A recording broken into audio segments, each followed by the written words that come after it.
Hey YouTube, my name's Leah Lorda and I'm your favourite mega church cult survivor, looking at absolute mess in the car. It is what it is. I think natural beauty is the way in 2020. What? You see my bun looks lopsided on YouTube. Oh, okay. All right. Okay, anyway, I'm here. I've arrived. Today I'm going to be exposing RPF church cult. As you know, I'm a survivor of mega church cults. I was in one for about 18 years. And now I come online and I expose them up. And today I'm exposing our RPF church cult. I've had a lot of survivors reach out to me, really. And, it's got to the point now where I just want to expose it up. Just quickly, I'm going to give you a few red flags with church cults because I think it's important to know that, and to also let you know, YouTube, that if you're watching this later or whatever, I am actually live on TikTok, and I'm going to be going live on Instagram. So please bear that in mind. I'll be, communicating and engaging with the online communities on there.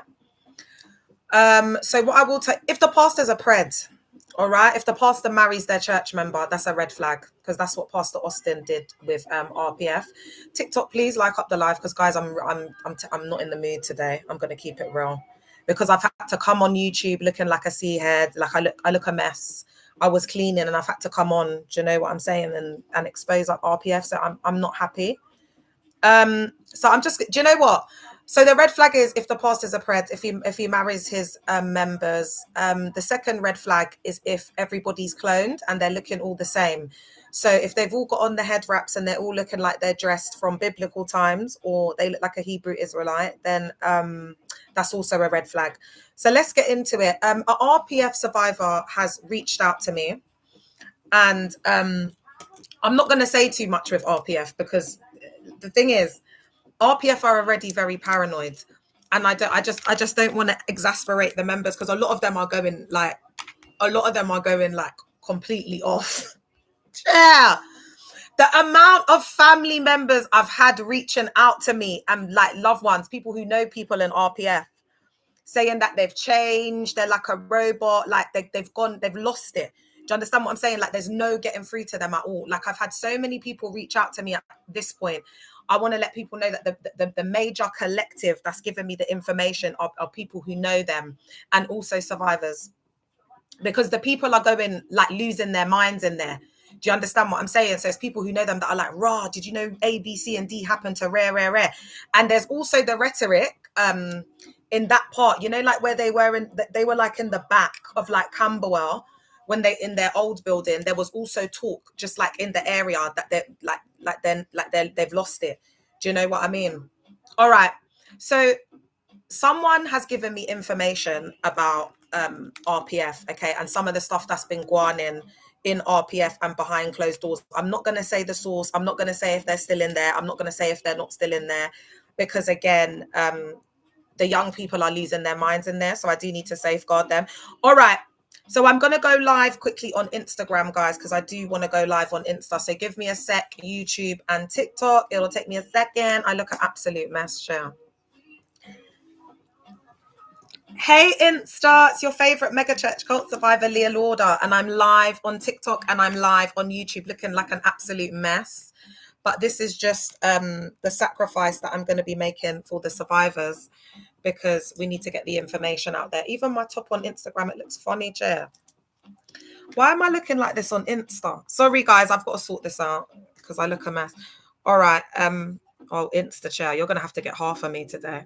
All right. As I was saying, I'm exposing RPF church cult. I've had a lot of people come forward exposing them up. I'm not going to say the source. I'm just going to say that someone has come forward and whistleblowed about the church cult. And I'm just going to go through the information that this individual has given me. So firstly, apparently, allegedly in RPF, when they attend, everybody gets a confirmation dream about the pastor appearing to the family. So what happens is everyone that goes, because there's a lot of mystical manipulation, and Austin doesn't go by Prophet Austin, but he operates in the prophetic heavily. And there's a huge culture of mystical manipulation. TikTok, please like the live. Come on, you lot, man. You know Wagwan by now. Look, it's just jumped to 39. Like up the live. You lot don't just sit on here, because when it gets lock off, then I'm not going to be able to be on here, am I? So you lot know the drill. Please like up the like, because guys, I'm telling you now, like I'm not in the mood today, and I'm sorry, I will be projecting because it's just so much. Let me just get a thing on here so that they can see so I can see the comments. Just bear with me, guys.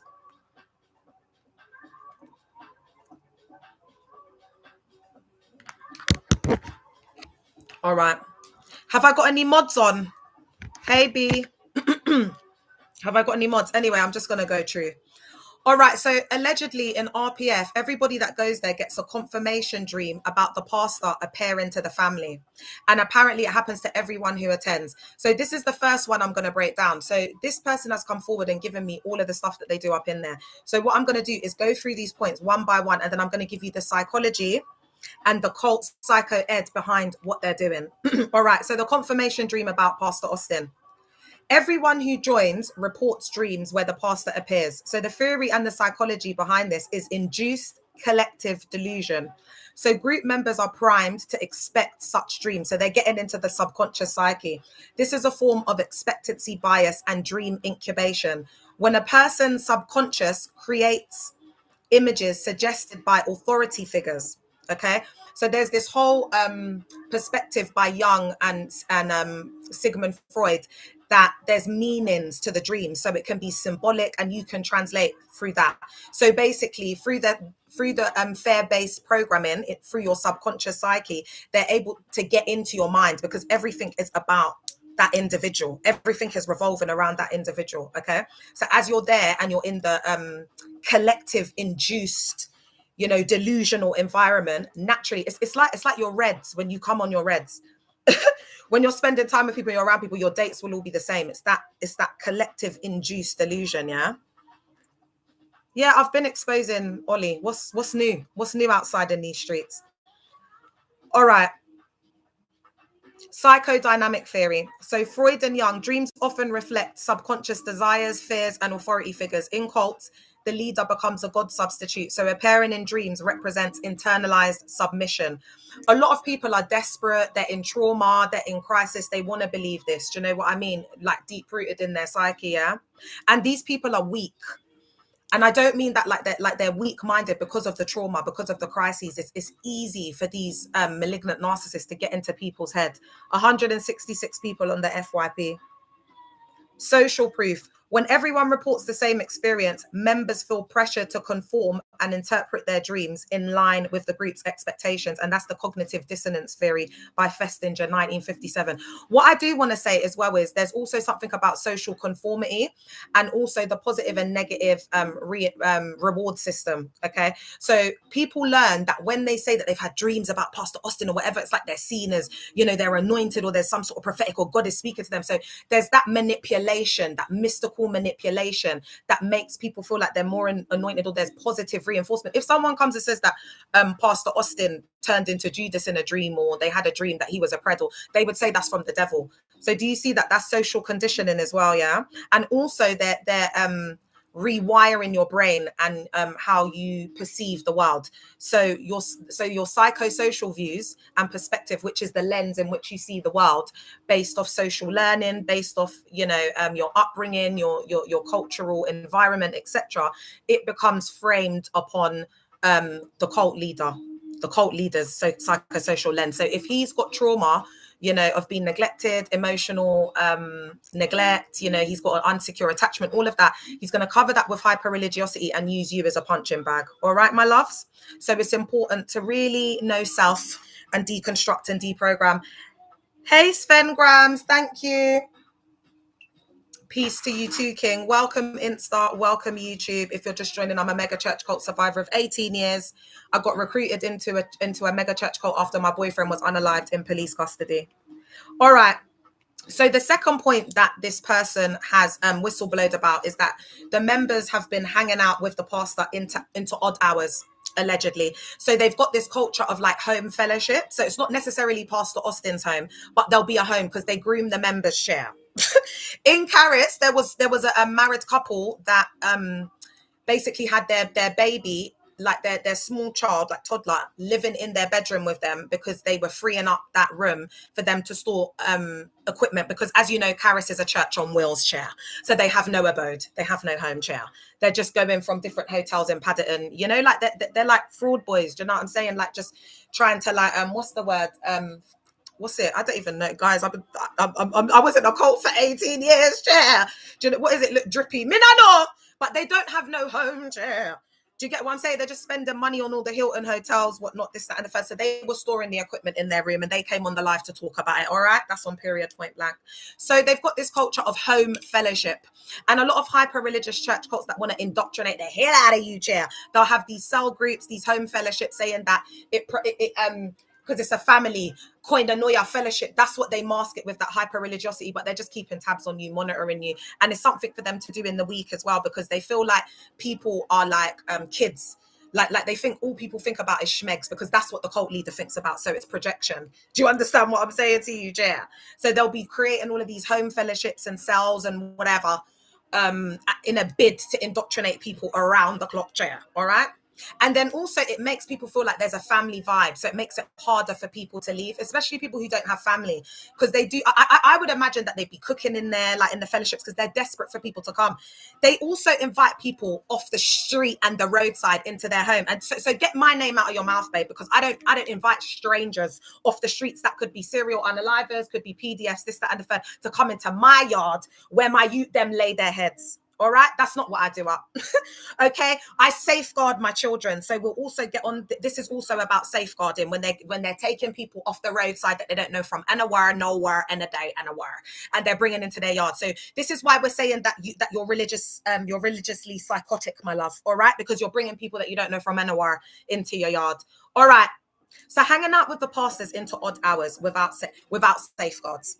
So spending late nights with the pastor or the leader. All right, because if you're a 16-year-old girl or you're 18 and your leader's 27 years old, you know, and you're at his house party, even if he is married, it's inappropriate. But the woman can't say that is the woman going to like people there until 1 a.m. in the morning and she's just had a baby? Is she going to like that? Because any woman that's just had a baby, my love, and got the whole church in there, they're not going to like that. Yeah. But they've got to act like they like it because it's their ministry. And if they say anything, then they're a devil of the ministry. They're an agent. They're a agent of Satan. Do you get what I'm saying? Like, that's the high part religiosity and the insanity in these spaces. All right. So a wife can't even say, do you know what? I'm really finding it hard to get the baby down and to sleep. And then, you know, these wives, yeah, they got to work as well. They're just giving birth. They'll be back at work by 6 months because the men don't earn a lot. They're not high earners. So the women are like, you know, the managers of the home and whatever. So they don't earn enough. So if the wife ain't bringing in that pay packet chair, they're going to be begging for bread. Do you get it? So they've got to get back out. They've got to get back at work. That, you know, they've just about given birth and they're back at that office chair. They don't like it. It's not the life that they chose, chair. That's why when, you know, they come for me and they're, baby, I'm divorced, single, free, looking better than I've ever looked. So I'm absolutely fine, chair. I'm not in an unalived celibate marriage, chair. Telling myself, you know, this is my cross that I've got to bear. This is my cup of suffering. Baby, I've been there and done that and bought the shirt. Queen Lucia in the cut. They're very active today, my love. All right. So spending late nights with the pastor without his wife or accountability. But the wife, oh yeah, the wife is usually there, but sometimes she's not because it's also... sometimes they're not married, chair, especially the leaders, the shepherds, the Bacenta leaders and all that, yeah? All right, baby girl, are you on deck? Boundary and violations. According to ethics in counseling therapy, leaders meeting privately late into the night without accountability indicates grooming behavior and potential emotional dependency creation. That's what makes you fall in love with a man, spending a lot of time with him. You know, someone can have emotional affairs. These pastors think it's all right because they're not touching the gal them. But emotionally, you are attracted and invested in this woman, in the relationship with the woman. You vibe. She's hungry for the knowledge. She's smart. You get along on so many levels. Me and my pastor, my spiritual father, we vibed on so many different levels. And usually there's a woman that will be working directly with the pastor, like very close with the pastor. That's what happens. All right. And they are, and usually those women are in love with the pastors. But with these kind of pastors who are emotionally detached, and the pred behavior will be in other ways. So it will be through hyper religiosity. That's what I believe Austin's like. That's just allegedly, that's just my psychoanalysis. And so it creates blurred lines. And the ladies are so in love with their pastor that they'll do anything for them. They'll do anything. He says jump, they say how high. That's the culture that's in there. All the women in there are like sister wives. I mean, look at this woman. Look, just severely indoctrinated. This is severe indoctrination. They do up severe indoctrination. The young people are losing their minds in there. I've been inundated with family and friends that have told me that they've lost their mind. There's people that have been sectioned as a result of this environment because of the hyper religiosity. I can't say much more than that, guys, because this is anonymous and it's confidential and it's really serious. But what I will tell you is I stand on that. I would stand in the court of law and say it. I would stand in front of boy of them and say it. That's the popo. I would stand in front anywhere any day. I'm sitting on it, 10 toes down on it. That's how sure I am, allegedly. You know them ones. All right. Okay. And you know what, guys, at this point, I can't provide the receipts in it because, as I said to you, it's sticky. So you can either take on board what I'm saying and, you know, and see what's going on here with your own two eyes. Or, I mean, when you see a woman stepping out in a bathrobe and turban, you know something's up. You know something's up. That's on period, point blank. All right. So sleep deprivation tactics, being kept to odd hours, erodes critical thinking and increases suggestibility. And that's a known cult strategy documented by Lifton and Singer. So that's the one who developed the the Millau control, the Fort Reform program, etc. Yeah.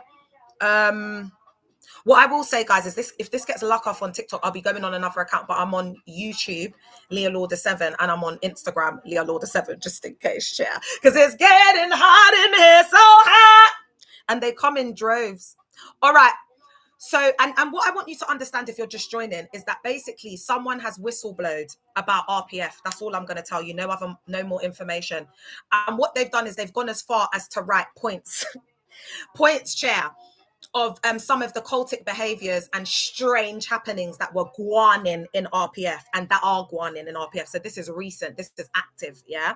So these are the points. So I'm taking the points and then I'm giving you the psychology behind it, why they do the things that they do. So they do a lot of house fellowship into odd hours of the night. Why do they do this?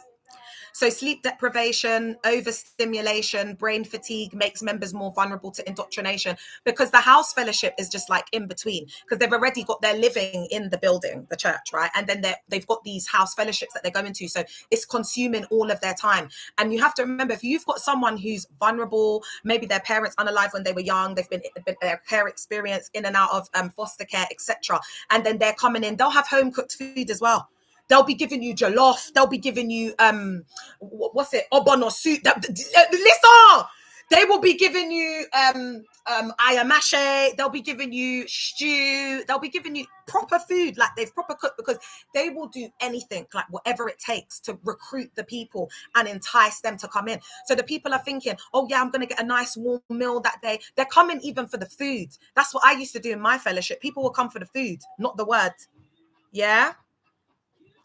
People and then as a result of the sleep deprivation and the overstimulation, the prefrontal cortex activity becomes impaired, and that impairs the judgment and increases emotional suggestibility. So people are at heightened states of hypervigilance, especially when it comes to women dressing modesty. Yeah. The modesty doctrine, and the thing is, I've actually, do you know what, I'll do a live on that later because that's a really good point. I'm not gonna lie. All right. Daydream, make sure you come back later because I'm going to do a live on modesty and the purity false doctrine, because the purity rhetoric is eaten out of the great bowl rhetoric, okay? Because women are so naive and so like heads in the clouds, purity, I'm going to wait until I lose my V. Like there's survivors that have been raped for like over 20 years in their cults. And remember, this was the 80s and early 90s. So it's not as life as it is today. So they were so naive. Their parents didn't teach them about their body parts. They don't want to have these conversations with their children because they're pure and holy. So these kids are at greater risk of pred behavior, you know, and essay and things like that happening within religious settings, okay? Jane Pell, you need to tell your mother that. All right, my love? You need to tell your mother that. All right, baby? Focus on the 304s in your family, including your own mother, instead of telling me that. All right, Jane Pell? Focus on your blood clot mother and focus on your blood clot family, because I'm sure that they need your help. Instead of you running around in these streets online telling me what's wrong with, there's nothing wrong with modesty and all that, baby, you need to go and get your mum out of that council home. And you need to go and run after your siblings then, yeah? And stop worrying about me. You're too focused. You're too indoctrinated. You're in there in the church court. What's going on with your mother? Where your father there? Where your family members? Where they're there? Go and make some money. Baby, you're not hurting my feelings. I'm 30. I'm going to be 39 in January and I look better than you. I've looked at your profile picture. I look better than you and I'm 39 years old. So I'm not getting emotional. And I get man. Girl like you is praying and fasting for man. Man out there. I saw a random guy that was walking in my bits today and he carried all my shopping in my yard for me. Have you got it like that, babe? Dressed like this with my hair like this. All right. So I'd worry about yourself because I was married for almost 10 years and I told my husband to get out. He wanted to stay, baby. And you've seen the pictures up of my husband. He's a 10 out of 10. He's not broken. He's not dusty chair. So a lot of gaddem would be like yourself, would be running, being the pick me that you are, cooking food, doing everything and anything to get a man like that. And he still won't want you. All right, my love. All right. So don't tell me that I'm upset because I'm not upset. You're upset because you can't get a ring on that finger. Do you know what I mean? Has a man ever taken you home to meet his mother? Have you ever had a ring on that finger? All right. I don't care if you've just joined my life. I don't care. I don't care. I don't care. You're there chatting, man, about there's nothing wrong with... Did I say there's anything wrong with dressing modestly? I was dressing modestly for 18 years, dressing like a middle-aged woman wearing M&S. The gal them in the faith now, they don't dress modestly, including yourself, girl, because dressing modestly is looking like you've just stepped off the plane in friggin' Salt Lake City and wherever it is, Utah. That's what dressing modestly looks like, chair. All right. So I there's no one in the faith that's dressing modestly, chair. Do you know what I'm saying? Oh, you're married. That's even worse. Oh, chair. She said, I'm married, beloved. Oh God, girl, it's a dub for you. It's all over. So you're a lave then. Hi, I'm Jane Pell, the maid. Chair. Your husband married you because you've got lave qualities, my love. No, you haven't offended me. Don't worry. All right. It's facts on facts. They can't handle it. They can't. Now she's gone into hyper-religious psychosis. Glory to God. Ooh, all of that. Glory to God. Hallelujah. Babe, one thing I will say to you, Jane Pell, before you go is, congratulations. I wish you all the best in your celibate marriage because I know that husband's not blowing out your back. I wish you, oh yeah, and girl, do you know what? Get a Sevi because you are a maid. So a Sevi is a Spanish cleaning product. It will cut the cleaning in half. You're welcome. And when that hubby starts living in the front room and on the sofa, remember me, okay? When you're not getting your back blown out and you're in a miserable marriage, you're not happy, but the only reason why you can't leave him is because you go to HELL, divorce is not permitted in the canon Bible, and because when you remarry, that he'll see you as being married because you'll be committing adultery. That's the only reason that you're married, or because you have kids. There's absolutely no love. Have a great day. All right, let's get back onto what I was talking about. Oh, hey, Miss CHM, my queen. Love you. There was just someone trying to get slick on Insta. You know, on Insta, it's like people who live fake lives. So they do all like their fake profiles on there. They think their ish don't stink. You know, them type of gal, them. She came across my life thinking that she could have some chat with me with her holier than thou sanctimonious self. But she's a single married wife in a celibate marriage. So Miss CHM, I just had to set her straight real quick so she knows wagwan. She's gone now. All right, guys, so back to the house fellowship. I know we've done that. Let's get into the overload of services. So the whistleblower has also said that there is an overload of services, okay?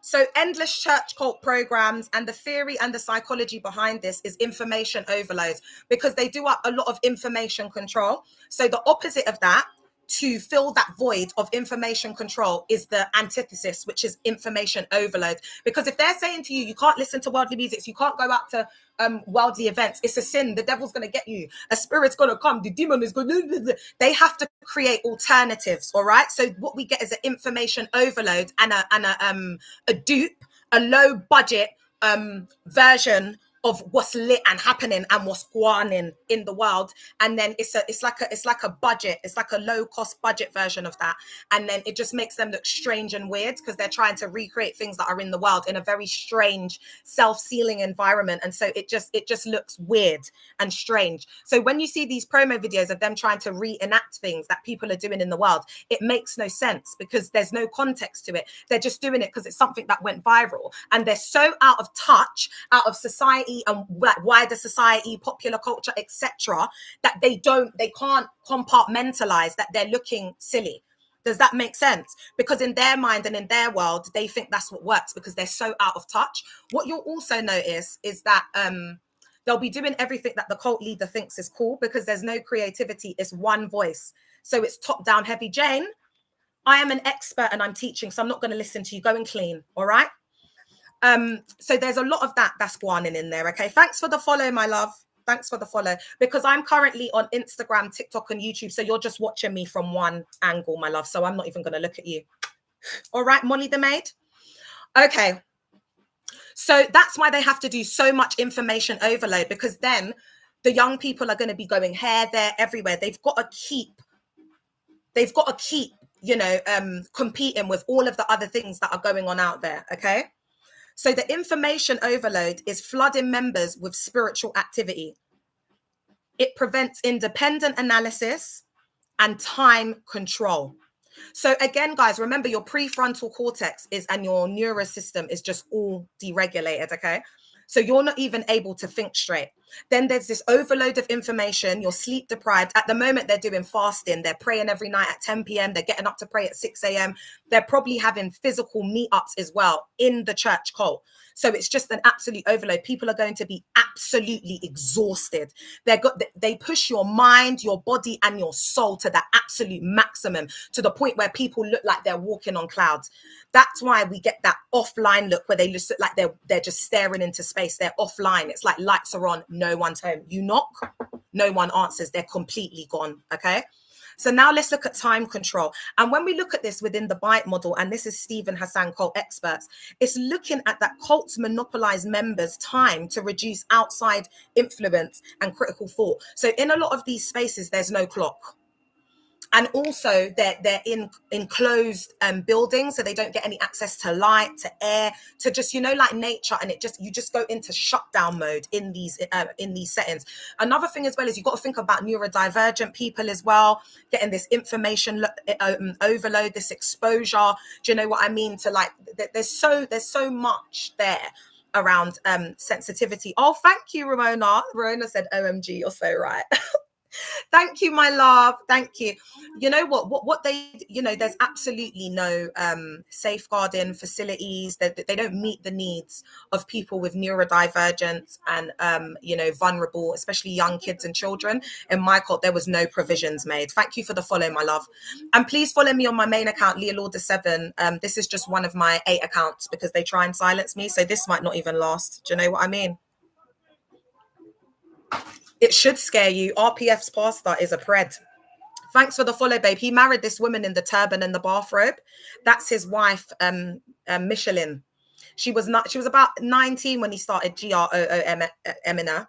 And then he married her. She was his member that was worshiping him, looking at him like a spiritual daddy. And then he married her. Don't you think that's a bit weird? That's a bit like, ooh.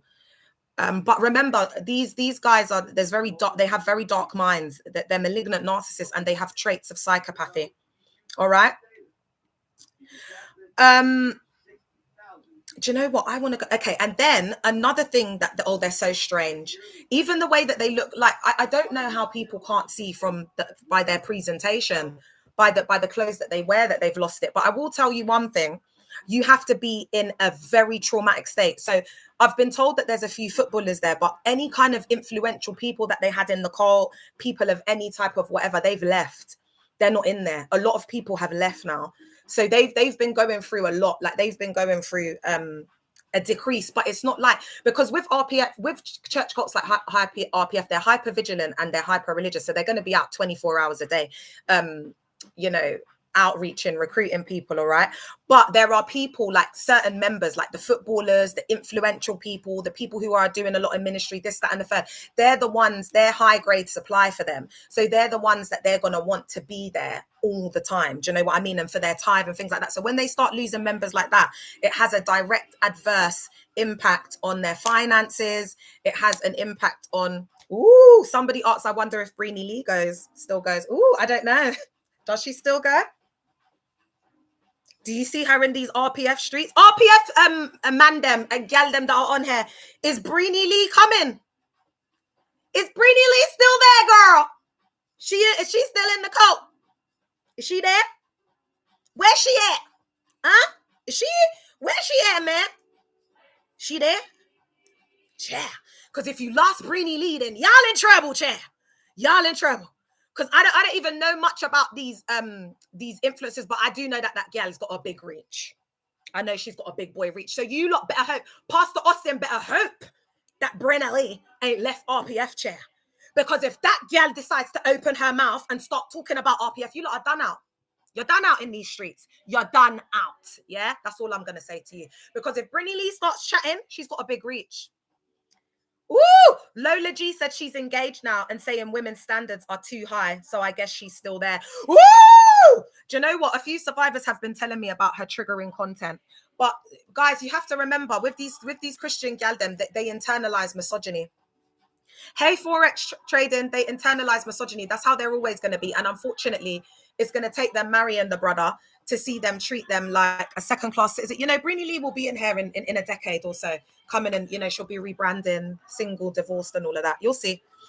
That's what they all do. Look at that other one that got divorced the other day. What's her name? And I'm just waiting for the rest of them to get divorced because I'll be sitting here laughing my head off. You know, all of them gal them that's had my name in their mouth, been chatting like turning up their nose. Who got married last year, just the other day, like all the Hayley Melindas. But Hayley Melinda's married a guy on the DL anyway.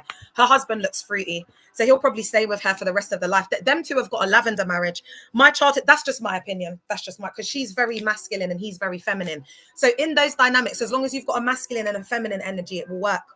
My childhood friend, he's Caribbean, goes RPF, and it's weird seeing her take on the African persona. Woo!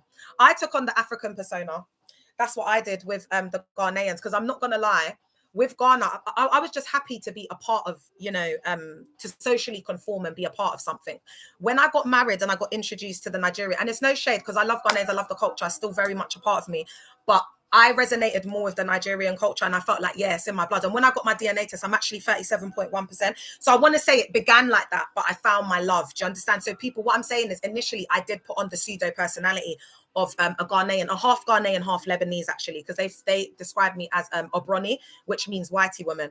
So I had to say that I was half Lebanese and half Ghanaian to be accepted. All right. But yeah, they changed. They're completely weird. So it's people like yourself, babe, that are hitting me up and saying, my childhood friend, my Glanville, are you around? Can you be a mod for me? Because I've got some idiots on here. I've got a single, married, desperate, bored wife. That's probably at her dead end, low pay job.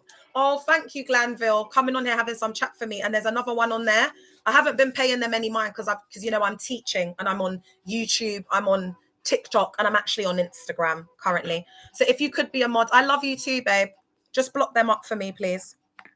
You're just a hater. Not even your husband tells you that he LOV easy. And I've got mandem survivors that are shouting me, giving me so much love. You need to go and focus on your marriage, my dear. Why must everyone call Pastor Dad? Oh, no, it's all right, Glanville. Don't worry, babe. Because I know you've got a really good job that you're doing up. You're like a doctor or something, innit? Like something medical or something like that. So I know you ain't got the time for these scrubs. I don't want no scrub. A scrub is a man that can't get no love from me. Hanging on the passenger side of his best friend's ride, trying to holler at me. And that's a higher key than what they sing in Scrubs, yeah? So Jane, focus on your unalived marriage, your celibate marriage. Don't focus on me because I'm a superstar. I'm everything. Do you know what I mean? The men fall at my feet. So focus on yourself and your unalived marriage, all right, my love? And cleaning the house. Don't forget to clean the house and cook that food there. Don't forget now. After you've laid yourself out at work, because you got to bring home that paycheck, then you got to go home and cook. And you got to clean that house. Hey, Curvy Fitness. All right. So why do they call the pastors daddy? I'll get into that. But basically, it's to internalize them as a father, because in the Bible, there's that spiritual authority, that mandate that they have: honor your mother and father, so that it might be well with you. And that's the first commandment with promise. Okay, so when you internalize, when they shift your reality and rewire your brain to see them as a father is the ultimate authority. That's even higher than the pastor. So when they do that, like spiritual father, then they're replacing the authority of your father with them, because your father ain't in the church 24 hours a day. So it's my man. And you ain't gifting your father 5 bills. It's my man. It's my man. It's daddy. It's the spiritual daddy that you're giving 5 bills. You never given over £100 to your father, who has been there for you. If it wasn't for his, you know what, you wouldn't be here today. But you're there giving it to the pastor. So this is the kind of stuff that they do, guys. Oh my God, you lot, the wind just fling open my window, you know. Are you all right? Yeah, I'm only in a little mini countryman chair.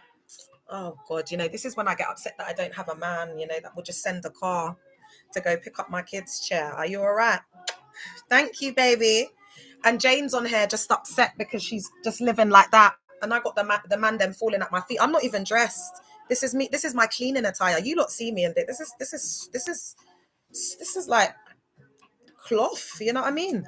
All right, let's get into it. The overload of survivors. So we've spoken about that, the information overload, and they monopolize on the members' time. They want you to lose sense of time, because in there, time stops. So if you entered the cult when you were 18 in 2007, like myself, that's it, time stopped there for me. So remember, all of the music changed, because I didn't listen to worldly music. I didn't go out to no events. So I was cut off from the outside world, so like the wider society completely.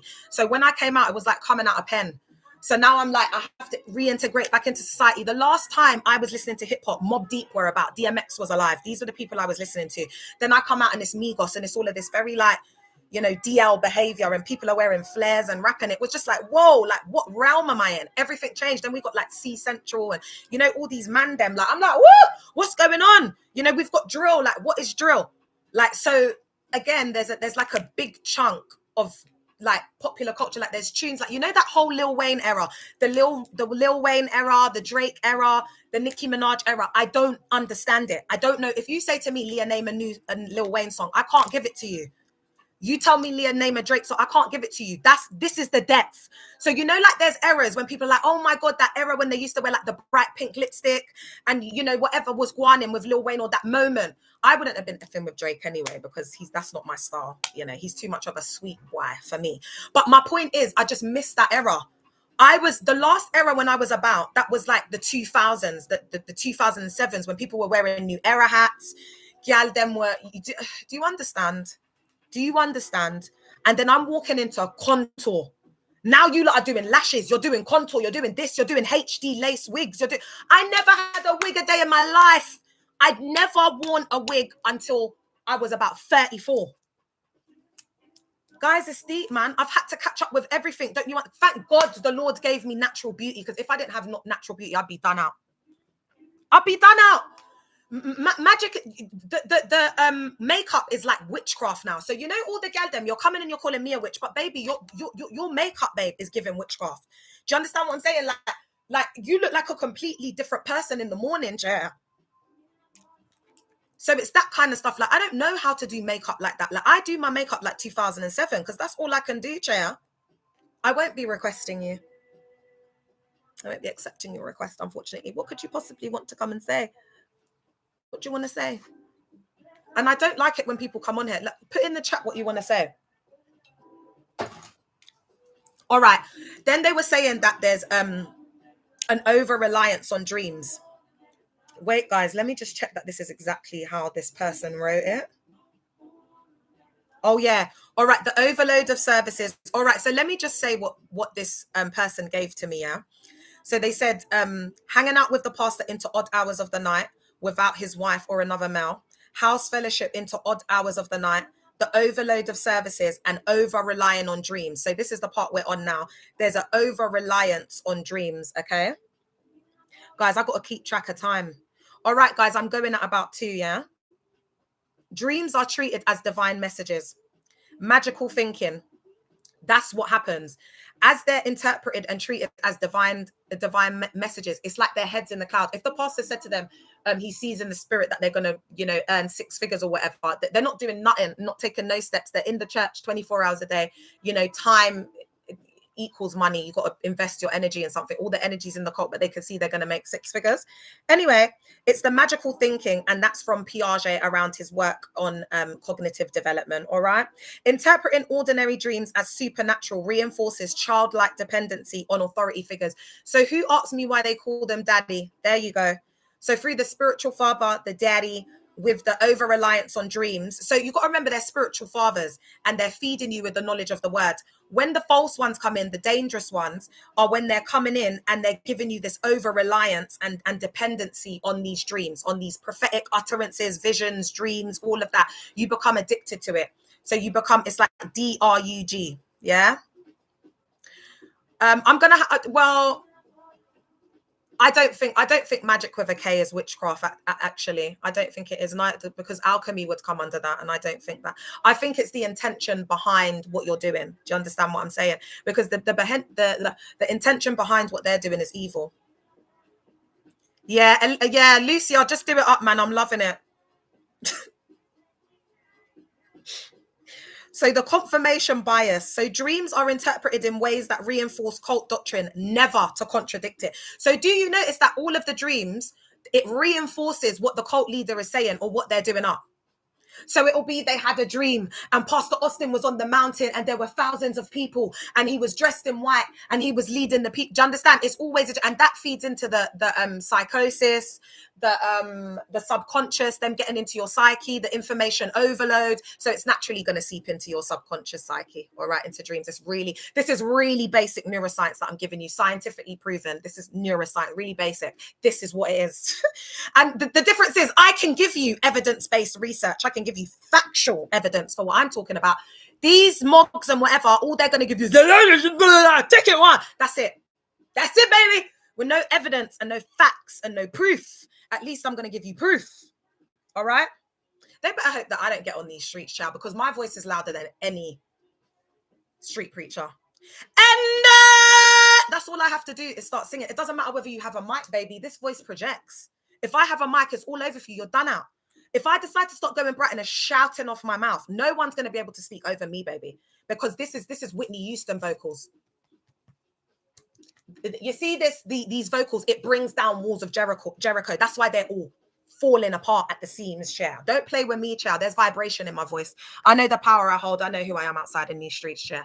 So it's not, your little incantations and your little stuff. It's not powerful enough, unfortunately. That's why I'm still out here in these streets chatting off my mouth, because my protector is in God. I boast in the Lord.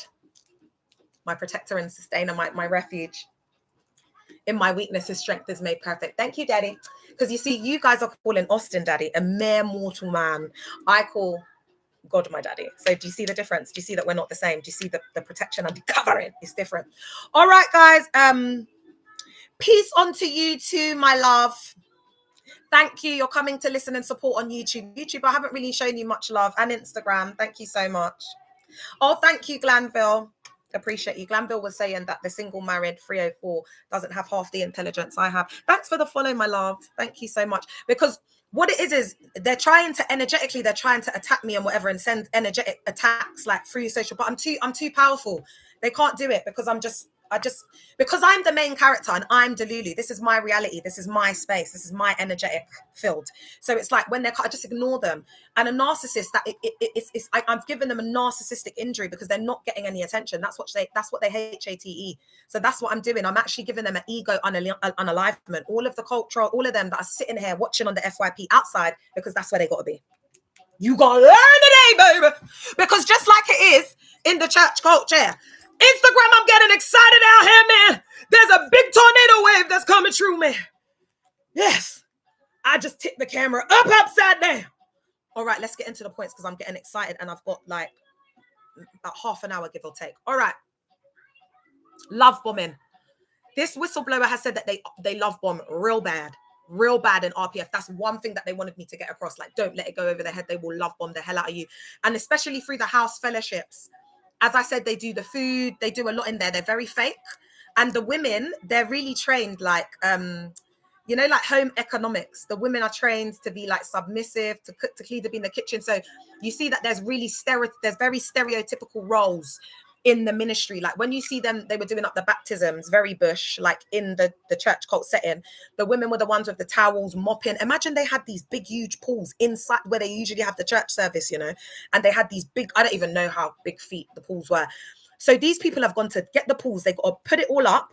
They got to put the water in there. Do you know how long that would have taken them? I've got big pools that I do for my kids in the summer. Where's all the mudders at? How long does it take to fill those pools, please? How they even did that is crazy, because those people would have been working full time. As soon as I saw it, I weren't even thinking, glory be to God for the baptisms. I was thinking the members must be rinsed out. Like they must be so sleep deprived, and they're just in hypervigilance state, like running around, because they were working full time or studying. Then they've gone to the church cult to go and make up these big pools to fill up the water. Then they've got to lay the flooring, because they had to lay some sort of plastic flooring on there. Then on the day, they got to be there early, getting ready to set everything up. There are probably people who haven't even gone home. They haven't even gone to sleep and bathed themselves. That's what. So when I say things like health and hygiene and, you know, the aroma of people and stuff, people are looking at me like I'm a witch or I'm being bad mind. But I'm not, because this is the reality of it. This is what happens. They usually do it on Saturdays, I believe. Oh, yeah, they do it on Saturdays, because they've got their Friday night prayer refill, haven't they, my love? Seen as though you want to come in and correct me. So they've got the Friday night refill, because they were praying online on Friday, actually, because I remember.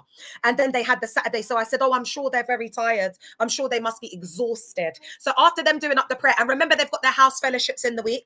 Remember, they've got their little meetings that they come to, their ministry meetings. Remember, they're doing up outreach. Yeah? All right, my love. So they were absolutely drained. Okay, family members told me that the people then were drained. All right, okay. So when you first come to this cult, RPF will give you excessive attention when new. The theory and psychology behind this is the attachment theory. So the reason why they do up the love bombing is because it creates trauma bonds. So a lot of people will have Stockholm syndrome. So that's what I have for my spiritual father. To this day, I can't expose him. Stockholm syndrome mechanisms by altering between intense acceptance and latter control.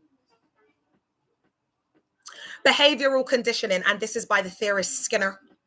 So positive reinforcement through affection keeps members compliant. So positive reinforcement through affection keeps members compliant. So you can imagine a child that's maybe someone who's 17, care experience, had a history of being great, essayed, whatever, comes in, and every time she comes, you know, this older guy, her shepherd, he's maybe about 25, gives her so much attention. Oh my gosh, Sarah, so good. I'm so proud of you that you're coming, man. Give me a hug. I'm so... Sarah's not coming for the service. She's coming for you, Johnny. She's coming for you, Pastor Johnny. She's falling in love with you. She's got a trauma board now. But they don't see things like that. Do you know what I'm saying? And then usually like these type of gal, they'll just disappear. They just stop coming. Do you know what I mean? When the guy gets engaged or do you know what I mean? And now they got to deal with process. All of them, my heart is broken. Because they're in love. They're in love with their pastor chair. But because they're not equipped, you see, like when you work with children or you're working with people in any vulnerable people in these types of dynamics, you have to go through training. For lack of knowledge, my people perish. So I'm a professional and an expert at what I do.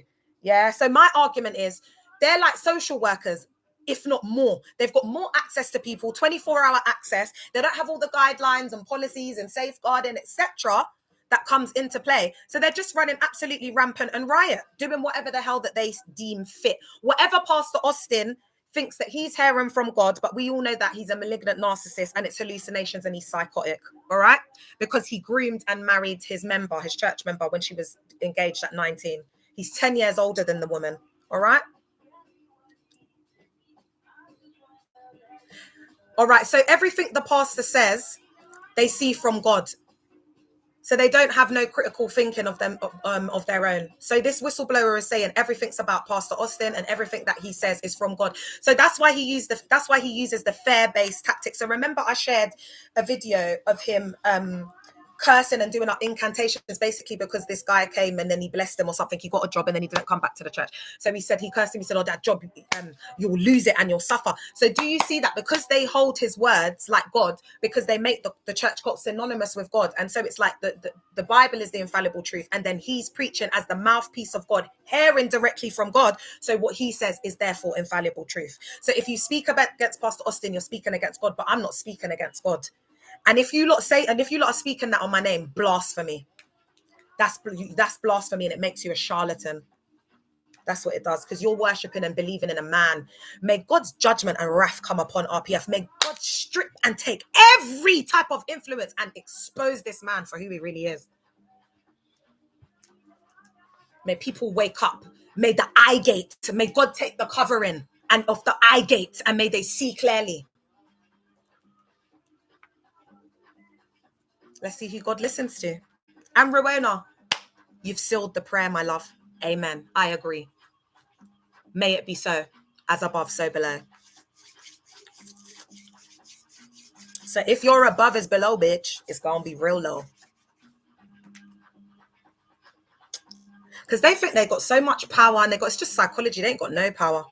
Chloe in the car, they ain't got no power. And they're going to see, especially RPF, because I'm onto them now, chat. Don't worry.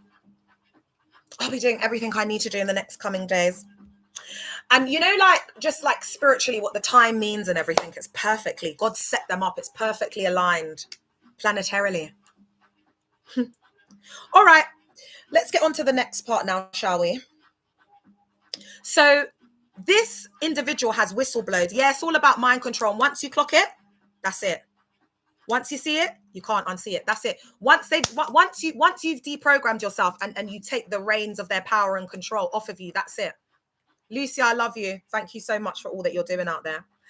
All right, so the pastor's words are equated with divine authority, the theory and psychology behind it. Authoritarianism and obedience. Studies around Milgram 1963 show that people obey authority figures even against their conscience. Because remember, they're programming you in your subconscious, which is 90%. That's 90% of what your real feelings, emotions, that's where trauma sits. And a lot of the emotions are being repressed, etc. So that's why that all comes to the forefront, like the iceberg I showed you. And then all the trauma and all of the fear-based programming, the narcissism, whatever, it comes to the forefront as you come to that realization that you're in a cult, or it's exasperated mental health and you're running around in these streets completely, totally lost your mind, screaming rhetoric and slurs and jargon that is hyper religious. All right. Sacred science. So this is by Lifton. Cult leaders elevate their words to unquestionable divine truth, silencing critical thought. So the sacred science, I am the Lord's chosen prophet. The Lord speaks to me in dreams. I see things. It's all psychology. That's how they silence the critical thought. And that's how they've been doing it in RPF. And there's a lot of, they're very uneducated, but not Austin, but the wife and everyone else. And usually that's what they like. They like being the smartest person there. And if you correct a narcissist, it will be narcissistic injury. So what they do is they cover it with hyper religiosity and mystical manipulation, making themselves the same level and the same significance as God in your mind, so that they can reinforce all of their own ideological perspectives, which silence critical thought. So everybody is just obeying. Then remember, it's an echo chamber. So everyone's severely indoctrinated. There's no outside influence, no one with critical thought. And anyone with critical thought is seen as the devil. Remember, us versus them, isolation. So it breaks down every type of outside voice.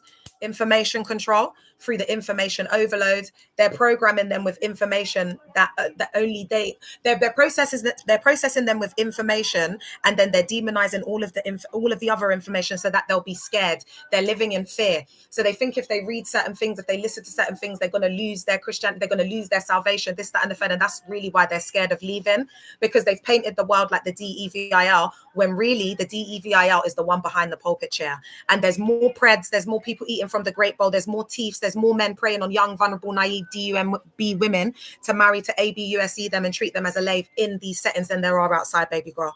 All right. Okay, let's move on to the next one. Very tight pastoral groups.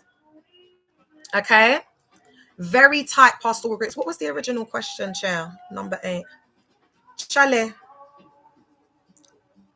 Oh, okay. Oh, chair. That's how the survivors written it, chair. All right. Very tight pastoral groups. So pastors isolate themselves as a clique. The theory and psychology around this is in group versus out of group bias. So a closed pastoral clique reinforces elitism and hierarchy. And then also there's the echo chamber effect. Leaders validate each other, reinforcing dogma without accountability. And also social conformity comes into that as well, because if everybody's wearing green, you're not going to want to come in and be wearing red because you're going to be the odd one standing out. And that is what they do with the head wraps as well, BTW. Hey, Carly! Carly! My queen, how are you, babe? Long time, sweetheart. All right, we're getting to the end now, guys. And then also, the whistleblower said that there's food after every service. So remember, I said that they've got this culture of food, and then they attract a lot of like people from deprived neighborhoods, like poor backgrounds, people who don't have like a mother, like a family vibe. Guys, imagine that, like coming and they're giving you food and they're taking you under their wing. It's very vulnerable people that they turn into hyper religious RADICAL soldiers. It's so sad, man. Guys, no one's that nice for free. Like, there's the small print. Like, think about it, man. Like use your brain. The food after every service. So meals provided constantly. So the theory and psychology behind this is from Pavlovian conditioning. Food creates a positive reinforcement loop. People associate belonging and comfort with church and attendance. Dependency creation. Meeting physical needs keeps members tied to the group for survival and social belonging. Dependency creation. Isn't that so sad? And they know what they're doing, because when I was chosen to start a cell group, I said I'm going to use my food. I'm gonna cook, because I cook really well, innit? And I was cooking these barbecue, like like honey barbecue. You know, that the sticky honey barbecue, like chicken, the little wings. They were loving it, man. The man them were licking their fingers. Are you all right? You remember Pavlov from psychology? Woo! Hey, Eileen.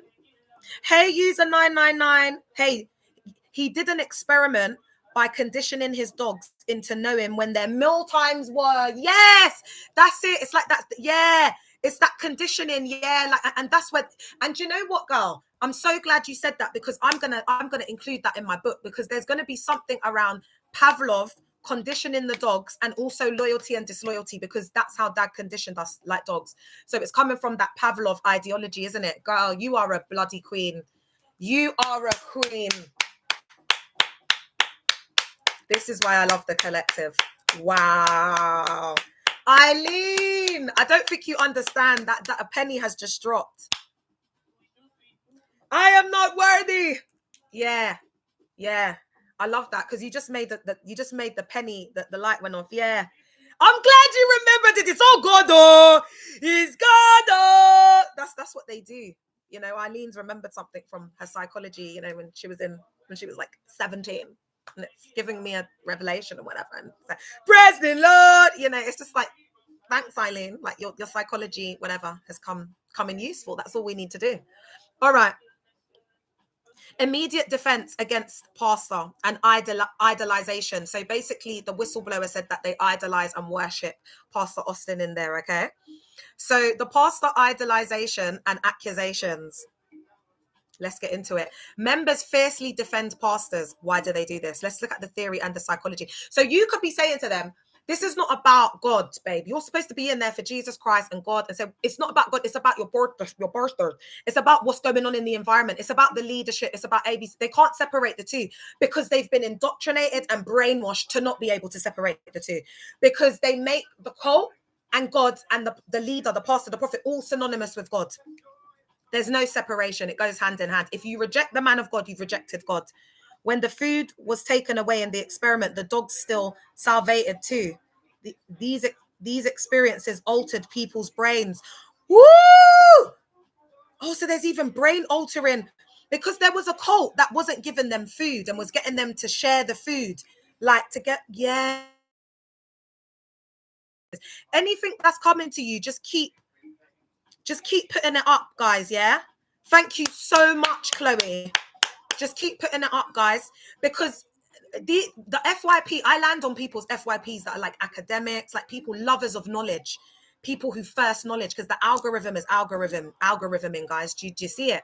So please, if you have anything to add, put it in the chat. If you want to come on, jump on the live and give us a little breakdown of the Pavlov thing, come on and do it, chair. Because I like to accept people that have something to offer. If you don't have something to offer and you just want to listen to the sound of your voice, this isn't the space. Because we're here to deconstruct and deprogram. We don't have the time for that, because every day we're just trying not to delete ourselves. So when people come on here, I need them to be talking sense. I've got to look into that. All right. So members faithlessly defend pastors. And this is because of the cognitive dissonance. And this is based off the works of Festinger. Members deny idolization to reduce internal conflict. Groupthink. And this is by Janice.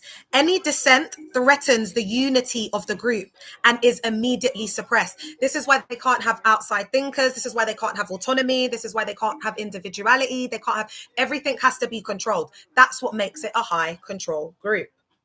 How many more points is this? All right, guys, there's a couple more. Let me see if I can get through it, chair. And this is all what a whistleblower has sat down, thought about all their experiences, and then come and put this into about 14 or 20. There's loads of points, guys, I can't lie. But I'm only going to do a few. Pastor praying for demons to appear. Oh, God. This is why they're losing it in there. So apparently the Pastor Austin prays for demons. Do you know what? I look a mess on Instagram, chair. But this is what 39 looks like. Do you know, I don't look bad for 39. I'm just going to make sure I keep saying it, because 1 minute, let me just fix myself a bit. Sorry, YouTube. I'm so ghetto. I don't care. All right. So the pastor summons these demons. Pastor Austin will summon the demons, because that's what he does. It's not praying. He's summoning. He's summoning a deity, he's summoning a demon, chair. So Pastor Austin will summon the demon to appear. And then what he then does is casts them out. So he prays for the demons, summons the demons, and then he's summoning them. He's not casting them out. He's summoning them. Chair. All right, we'll get into the metaphysics of it, because someone asked me, can you break down dreams and demonology? And also, I'm starting the Collective University, which is going to be starting in September. Guys, I'm urging everyone. How you enroll is to subscribe on my main account, Leah Lord 7. I'm going to put up all the information soon.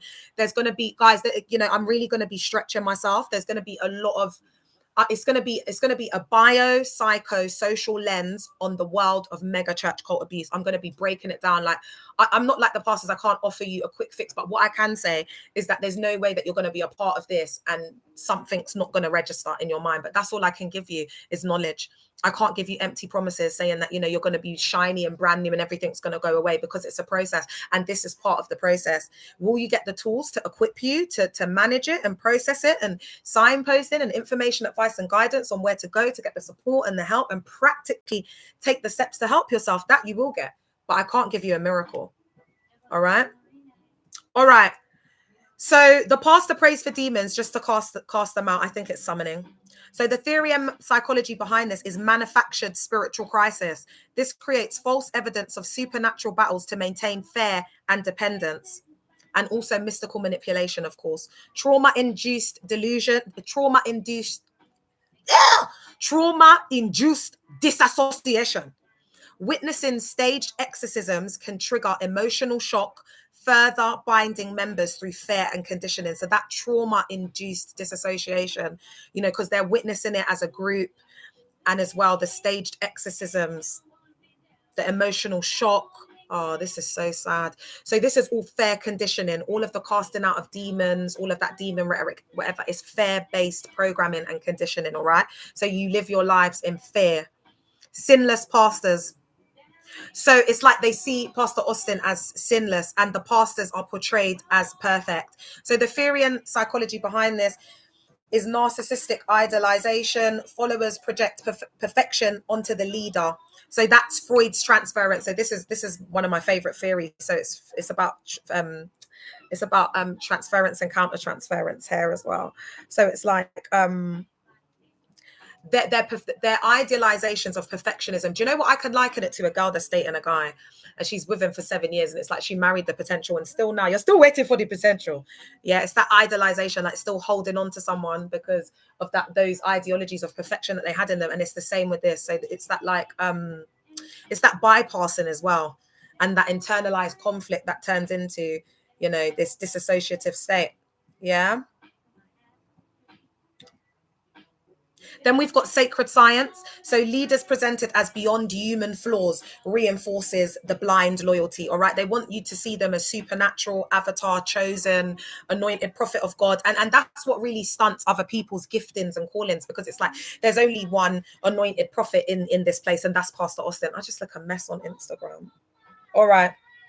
Pastor Austin, another thing that the whistleblower said is that Pastor Austin is very proud and he has a pride problem. And this is the arrogance of the leader. And also, word on the street is survivors have said to me that Austin is emotionally unavailable and emotionally cold for Michelin. So they don't think that she gets any emotional love or stability or care or anything like that. Like survivors have said that she definitely she's emotionally neglected. Thanks for the follow, Josephine. And they also said that she's somewhere sitting at the back of the church cult. That's why I didn't really want to do the piece on her, you know, like sounding uneducated and stuff, because I know that he probably breaks her down in that area a lot as well. And because he's older than her as well with the control. But I had to do it, guys, because I had to expose it. But honestly, it did break my heart doing it. Like, I had to pause a lot. I had to, because she's a victim. I see Michelin as a victim. So I didn't really want to, but it's like I have to be, what is it, thing to be kind. It's hard, man. I sit in a hard position doing this, but I kind of have to just tap into my darker side and minakir and just do what I got to do, because that is a bathrobe and a turban. And I don't mean it to be horrid. I mean it because that's what it is. But when I'm saying it, it's like people don't want to hear the truth. All right. So the arrogance of the leader. So narcissistic personality traits. So as we know, the leaders are malignant narcissists with traits of psychopathy. Narcissists can't show empathy. They lack the ability to show empathy and emotion. And I feel really sad for her, because her mum unalived when she was a baby. Apparently she was raised by her auntie to the point where she's taken on her stepmother as not her stepmother, her mother-in-law as her own mum. We all know how dangerous that is. I'm not even going to get into it, Chair. She's just a victim. She's just very vulnerable. So the narcissistic personality traits, entitlement, lack of accountability, and grandiosity are classic traits of narcissistic leadership. Toxic charisma, leaders demand admiration, exploiting followers' need for approval. So it's also supply.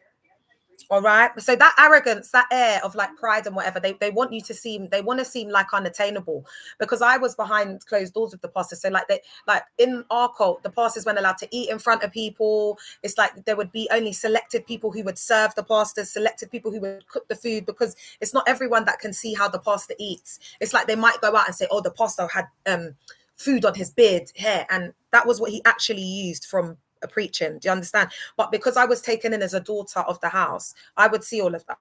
All right. But it's because there needs to be that respect. Yeah. Because thanks, Felicia. Long time, baby girl. How you been, queen? Because if there's not that respect, then they can't receive off you in a certain way. Yeah. All right. That's the psychology behind it. What was this one about? Chair.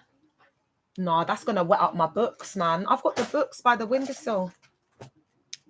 All right, missing head pastor and home church. Oh yeah, this is Paul Adin Wayogo. You know, he's also a pred, and I'm going to be exposing this. He was guys, I can't even say on here, but just children. Yeah, that's all you need to know.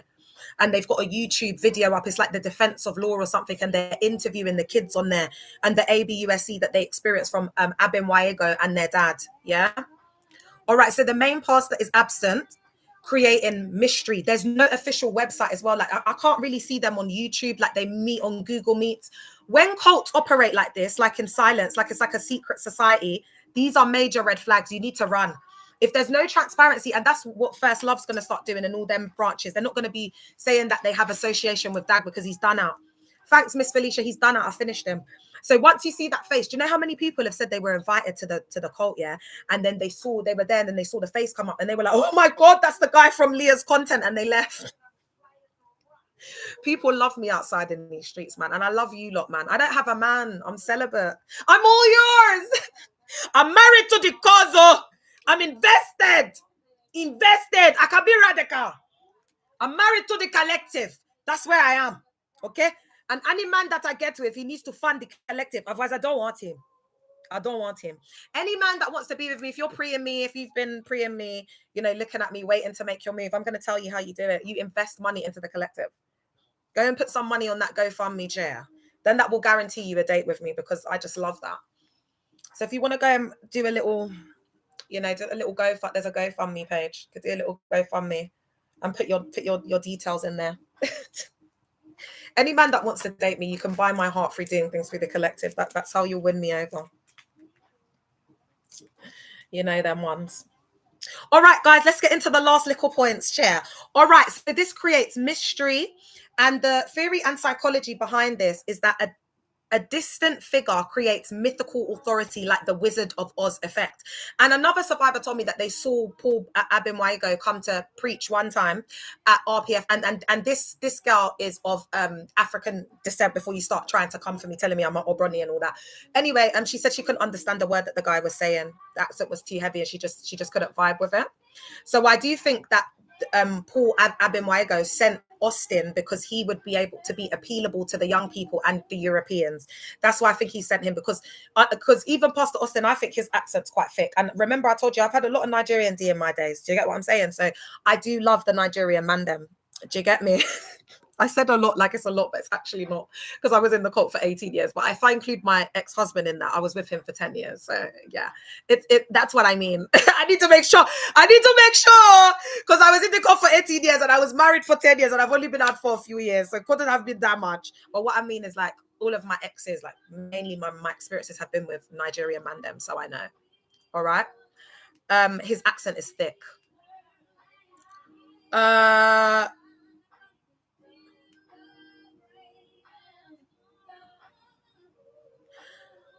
Okay, so this creates parasocial relationships.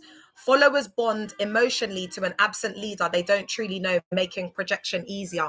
And also, like, that mystical manipulation. Oh, the big prophet's coming to town, like, to make it like they will receive from him. Yeah. Oh my God, I look a mess on YouTube. All right, guys, this is the final point, and then I'm done exposing RPF for this. I'll be happy then that I've done this, and then I can go and do the content on it, because then I will be doing content and putting it out there. You're welcome. So, oh my God, that was it. That was it. Okay, we're going to go on to the conclusion now. Okay.